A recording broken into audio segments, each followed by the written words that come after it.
Sa mga nanghuhusga sa mga taong may tato, skip mo na tong video na to, hindi to para sa'yo. Una sa lahat, bakit ka nagpatato? Hindi ko man alam, pero sinisigurado ko, merong istorya sa likod kung bakit nagpalagay ka ng tinta sa balat mo.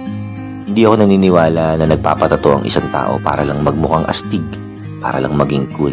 Naniniwala ako na may dahilan kung ba't ka nagpalagay ng tato. Posibleng simbolo ng pag-ibig, simbolo ng mga pagsubok na pinagdaanan mo, simbolo ng pagiging matatag, o kaya naman, simbolo ng pagkabigo. Naranasan mo na rin ba na mahusgahan dahil lang sa may tattoo ka?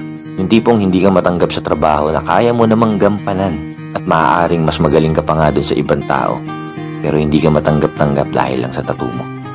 Nakakalungkot, di ba?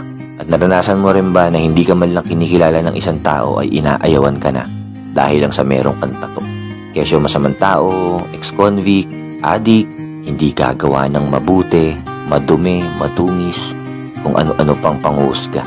Marami nga dyan, wala ngang tato at malinis ang katawan, kapita-pitagan ng reputasyon, nag-aral sa magagandang eskwelahan, pero magnanakaw. At kung sino pa yung sinasabi nila na mukhang hindi gagawa ng mabuti, sila pa pala yung mas totoong concern sa kapwa nila. Nakakalungkot isipin na maraming tao ang mapanghusga base sa nakikita sa panlabas mong anyo. Yung tipong hindi ka naman talaga nila kilala, pero ayaw ka na nilang kilalanin dahil sa physical appearance mo. Hindi ko alam kung bakit nila pinapakialaman ng buhay ng mga buhay. Hindi naman nila pera yung ginamit para magpatato. Di ba nila nare-realize na sobrang iksi lang ng buhay para ilaan pa nila yung atensyon nila sa buhay ng ibang tao? Ang tanong, sinong nagkakasala? Yung mga taong may tato na wala namang ginagawa, o yung mga taong nanghuhusga